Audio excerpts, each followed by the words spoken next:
रायपुर नामक गांव में रोहन नाम का एक लड़का अपने माता पिता के साथ रहता था। रोहन बहुत ही आलसी था। वो ना तो स्कूल पढ़ने जाता था और ना ही कोई काम करता था। बस सारा दिन केवल सोता और खाना खाने के लिए उठता। उसे खाने और सोने के अलावा कोई काम नहीं आता था। उसके माता पिता उसकी इस आदत से बहुत ज्यादा परेशान थे। अरे, ये आलसी अभी तक सोया हुआ है। इसे जल्दी से उठा दो। मैं राशन की दुकान पर सामान बंधवा कर और पैसे देकर आगे काम पर निकल जाऊंगा। रोहन को भेजकर सामान मंगवा लेना। जी ठीक है, मैं अभी इसे उठा देती हूँ। आप आराम से काम पर जाइए। देखो, वैसे मुझे इस आलसी से कोई उम्मीद तो नहीं है, परंतु मेरे पास इतना समय नहीं है, इसीलिए कह रहा हूँ इसे उठाकर जल्द ही दुकान पर से सामान मंगवा लेना। अच्छा, मैं निकल रहा हूँ। रोहन की माँ रोहन को डांटते हुए उठाती है। अरे रोहन, अब उठ जाओ, दिन निकल आया है। तुम्हारे पिताजी काम पर भी चले गए हैं और तुम अभी तक सोए हुए हो। अरे माँ, क्यों मुझे इतनी जल्दी उठा रही हो? अभी मुझे थोड़ी देर और सोने दो ना। सुबह सुबह ही तंग करने आ जाती हो। चैन से सोने भी नहीं देते। अभी तुम्हें चैन से सोना है? पता है समय क्या हो रहा है? पूरे 11 बज रहे हैं।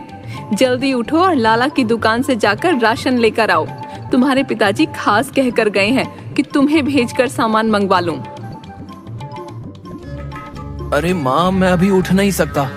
मुझे थोड़ी देर और सोने दो और तुम यहाँ से जाओ। मुझे परेशान मत करो। कैसा आलसी लड़का है। ऐसा आलसी तो मैंने दुनिया में कोई नहीं देखा। जवान लड़का होकर भी दिन भर एक काम नहीं करता।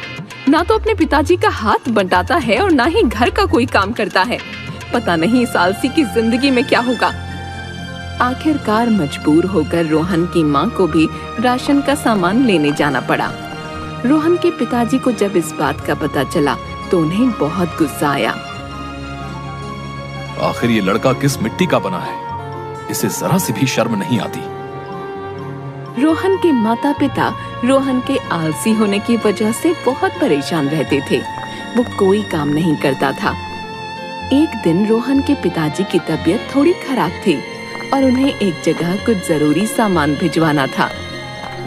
देखो रोहन, आज मेरी तबीयत कुछ ठीक नहीं है। तुम्हें मैं एक एड्रेस लिख कर दे रहा हूँ। इस पते पर जल्दी से ये सामान देकर आ जाओ। रोहन को 4-5 बार कहने के बाद भी वो बिस्तर से नहीं उठा तो रोहन के पिताजी को बहुत गुस्सा आ गया।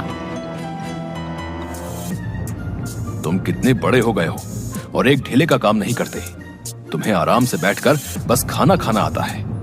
दिन भर में एक पत्ता नहीं हिलाते और खाने को तुम्हें तीनों समय चाहिए। अब ऐसा नहीं चलेगा। यदि तुम कल से मेरे साथ काम में मदद नहीं करोगे तो तुम्हें खाना और कोई खर्चा नहीं मिलेगा। अपने पिताजी की ऐसी कठोर बातें सुनकर रोहन को भी गुस्सा आ जाता है और वो बोलता है, मुझे नहीं चाहिए आपका खाना और खर्चा। आप अपना खाना अपने पास रखें। मेरे लिए मेरे भगवान ने कोई ना कोई रास्ता तो सोच ही रखा होगा। मैं यहाँ से चला जाऊंगा और अपना खर्चा खुद उठा लूंगा। आप लोगों को मेरी वजह से परेशान होने की जरूरत नहीं है। वैसे भी इस घर में मुझे चैन से नींद नहीं मिलती। सारा दिन मुझे ताने सुनने पड़ते हैं। इससे तो अच्छा है कि मैं यहाँ से चला ही जाऊं। ये कहते हुए रोहन गुस्से में घर से निकल गया। रोहन की माँ उसके पीछे पीछे भागी और उसे रोकने की कोशिश की। अरे रोहन बेटा, सुनो तो, अपने पिताजी की बात मान लो। वो तुम्हारी भलाई के लिए ही कह रहे हैं। हमें छोड़कर मत जाओ। रोहन की माँ रोहन को पुकारती रहती है पर रोहन गुस्से में घर से निकल जाता है। रोहन की माँ रोते हुए रोहन के पिता से कहती है, देखिए, आपको इतना गुस्सा करने की क्या जरूरत थी। अब रोहन यहाँ से चला गया ना। वो हमारा इकलौता बेटा है। भला वो बाहर जगह जगह धक्के खाएगा तो क्या हम चैन से बैठ पाएंगे?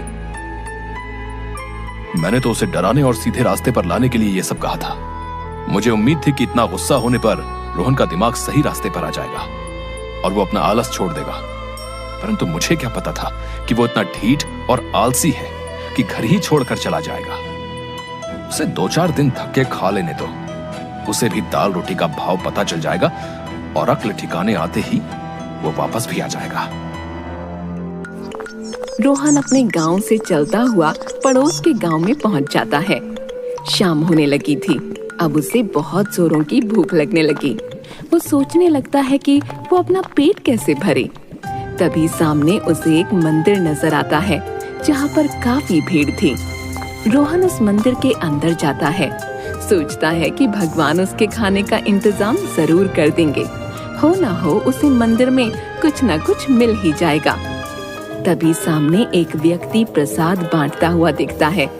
रोहन प्रसाद लेकर वहीं खाने बैठ जाता है। जब उसका पेट भर जाता है तब वो मंदिर के पास ही सो जाता है। रात को जब मंदिर बंद करने का समय आता है तो वहाँ के पुजारी रोहन को मंदिर में सोया हुआ पाते हैं। राजू, देखो वहाँ एक लड़का सोया हुआ है, उसे उठाकर यहाँ मेरे पास लेकर आओ। राजू वहाँ जाकर रोहन को उठाता है और उसे पुजारी जी के पास लेकर आता है। बेटा, तुम कहाँ से आए हो और यहाँ क्यों सो रहे हो? क्या तुम्हारा कोई घर बार नहीं है? रोहन 2 मिनट मन में सोचता है कि वो झूठ बोल दे कि उसका कोई घर नहीं है, वरना सच बोलने पर तो ये पुजारी उसे यहाँ से निकाल देंगे। फिर वो कहाँ खाना खाएगा और कहाँ आराम करेगा? जी नहीं, मेरा इस दुनिया में कोई नहीं है। मैं अपने चाचा के साथ रहता था, परंतु अब उन्होंने भी मुझे अपने घर से निकाल दिया है, तो मेरे पास खाने और रहने के लिए कोई ठिकाना नहीं है। आप मुझे अपने मंदिर में रहने की इजाजत दे दें। ठीक है, तुम यहाँ रह सकते हो। मंदिर में बहुत से भक्तों का आना जाना लगा रहता है। तुम राजू के साथ मिलकर मंदिर की साफ सफाई कर दिया करना और राजू के साथ ही कमरे में रह लेना। रोहन मन ही मन खुश होता है। चलो, काम बन गया। मुफ्त में ही रहने और खाने का उसके भगवान ने इंतजाम कर दिया। रोहन मंदिर में ही रहने लगता है, पर अपने आलस को नहीं छोड़ता। राजू अकेला ही सारा दिन मंदिर का काम करता रहता, परंतु रोहन उसका कोई हाथ नहीं बंटाता और ना ही वो खाना बनाने में उसकी कोई मदद करता। पर खाना खाने के समय सबसे पहले तैयार बैठ जाता। कुछ दिन ऐसा व्यवहार देखने के बाद राजू पुजारी जी से कहता है, पुजारी जी, ये जो नया लड़का आपने मंदिर में रख लिया है, ये किसी काम में कोई हाथ नहीं बटाता। वैसे तो मैं अकेला ही सारा काम संभाल रहा था, परंतु यदि अब ये भी यहाँ रह रहा है और खाना भी खा रहा है तो इसे मेरे काम में कुछ तो मदद करनी चाहिए। वो ना तो मंदिर की साफ सफाई करता है और ना ही खाना बनाने में कोई रुचि दिखाता है, परंतु खाना खाने के समय कोई आलस नहीं करता। आप यदि उचित समझे तो इसे समझा दें। ठीक है, मैं रोहन से बात करूंगा। रोहन, तुम अच्छे खासे जवान स्वस्थ व्यक्ति हो। मैंने तुम्हें यहाँ शरण दी, परंतु मुझे पता चला है कि तुम मंदिर का कोई काम भी नहीं करते। ऐसे नहीं चलेगा। यदि राजू काम कर सकता है तो तुम क्यों नहीं? कल से तुम्हारी कोई शिकायत न मिले। रोहन को पुजारी की बातें सुनकर गुस्सा आने लगता है और वो मन ही मन सोचता है, पुजारी बहुत उपदेश दे रहा है और मुझे काम करने की सीख दे रहा है। भला मुझसे कोई काम करवा सका है? मैंने अपने बाप की ना सुनी तो भला पुजारी कौन है? मंदिर से गहने चुराकर आज रात ही यहाँ से भाग जाता हूँ। इतने गहने बेचकर तो बहुत समय तक आराम से बैठकर खाऊंगा। ये गहने मूर्तियों पर चढ़ा रखे हैं, इसका भला क्या फायदा? मैं नहीं यहाँ से ले जाकर बेच दूंगा और आराम से बैठकर खाऊंगा। बस इसी तरह का प्लान बनाकर रात को रोहन पुजारी और राजू के सोने के बाद चुपचाप मंदिर का दरवाजा खोलकर सारे गहने एक पोटली में बांध लेता है। वो चुपचाप जैसे ही वहाँ से भागने लगता है, तभी सामने पुजारी, राजू और गांव के कुछ लोग आ जाते हैं। उन्हें देखकर वो मन में बहुत घबरा जाता है और हकलाकर कहता है, अरे आप लोग यहाँ कैसे आ गए? वो तो मैं गहने साफ करके मूर्तियों पर पहनाने लगा था, मैंने कोई चोरी नहीं की। तुम रंगे हाथों पकड़े गए हो, तो अब तुम अपनी सफाई दे रहे हो। भला पोटली में बांधकर गहने तो एक चोर ही ले जा सकता है। तुमने चोरी की है। ये तो भला हो राजू का, जिसने तुम्हें दबे पांव मंदिर की तरफ जाते हुए देख लिया तो उसे तुम पर शक हुआ। तभी उसने तुरंत मुझे जगाया और गांव के कुछ लोगों को इकट्ठा किया। मंदिर से गहने चोरी करने के जुर्म में ये गांव वाले तुम्हें पीट पीट कर मार देंगे। अभी हमने पुलिस को भी बुला रखा है, वो तुम्हें थाने ले जाकर पिटाई करेगी, तब तुम्हारे होश ठिकाने आएंगे। मुझे माफ कर दीजिए पुजारी जी, मैं आइंदा ऐसी गलती नहीं करूंगा, मुझे पुलिस के हवाले मत करें। पर उस चोर की बात कोई नहीं सुनता और उसे पुलिस के हवाले कर दिया जाता है। पुलिस रोहन की खूब पिटाई करती है और उससे पूछती है कि उसका इस दुनिया में कोई है तो उसे बुला ले, वरना जेल में पड़ा रहे। रोहन को कोई रास्ता नहीं सूझता तो वो अपने घर संदेशा भिजवाता है। उसके माँ बाप को जैसे ही पता चलता है वो दौड़े दौड़े थाने में आते हैं और उसकी जमानत कराकर उसे छुड़ाकर घर ले जाते हैं। इस घटना के बाद रोहन बहुत ही शर्मिंदा होता है और अपने माता पिता से माफी मांगता है। माँ पिताजी, आप लोग मुझे माफ कर दीजिए, मैं इतना बड़ा हो गया परंतु फिर भी मुझे जरा सी भी समझ नहीं आई। आप लोग मुझे कितना समझाते थे कि आलस की गंदी आदत छोड़कर मैं कुछ काम करूं, परंतु मैंने नहीं सुना। आज जब मुझे आप लोग थाने में छुड़ाने आए तो मुझे एहसास हुआ कि मैं कितना गलत था। आखिर माँ बाप अपने बच्चे का कभी बुरा सोच भी नहीं सकते। यदि मैं आपका कहा पहले मान लेता तो आज मुझे ये दिन ना देखना पड़ता। देखो बेटा, जो हो गया उसे भूल जाओ और उससे ये सबक लो कि जिंदगी में मेहनत करके जीवन बिताओगे, न कि आलसी बनकर काम ना करने के नए नए तरीके ढूंढोगे।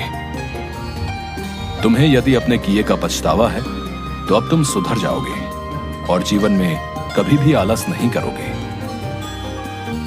जी पिताजी, आप जैसा कहेंगे मैं वैसा ही करूंगा और कल से ही मैं आपके साथ दुकान पर जाऊंगा और काम सीख लूंगा। अब मेरे काम करने के और आपके आराम करने के दिन हैं। मैंने आप लोगों को बहुत दुख दिया है, परंतु अब मुझे समझ आ गया है कि जिंदगी जीने के लिए इंसान को मेहनत और ईमानदारी के रास्ते पर ही चलना होता है, वरना उसे ऐसा सबक मिलता है जैसा मुझे मिला। और आलस छोड़कर अपने पिताजी के साथ काम संभालता है और तीनों खुशी खुशी रहने लगते हैं।